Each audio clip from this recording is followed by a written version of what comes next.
Welcome to the Tech Egg. Don't get scrambled. Enjoy the video. You start by confirming prerequisites. You need admin rights and a safe endpoint, disable browser proxies, and allow the client through antivirus. Next, download Soft Ether VPN client and the VPN Gate plugin for your operating system and install them with elevated permissions. Open the client after install, then load the plugin immediately. This lets you query public VPN Gate relays. Once done, keep a notepad ready to record server names, latency, and protocol options as you'll choose them next. Now you pick a relay from the VPN Gate server list.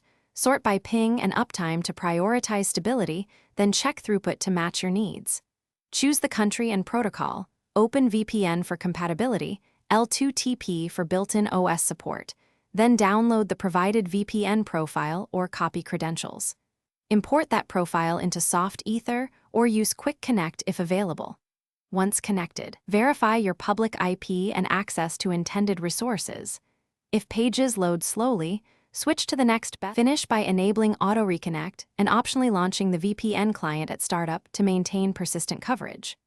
Record the server, protocol, and timestamp so you can rotate to another relay quickly if performance degrades or access is blocked. If the connection fails, first test DNS resolution and clear cache, then check local firewall and router NAT rules. Switch protocol ports. Try TCP if UDP is blocked. If problems persist, pick a relay with similar latency but different exit country. That often resolves routing or blocking issues. Thanks for watching. Consider subscribing if I helped unscramble your problems.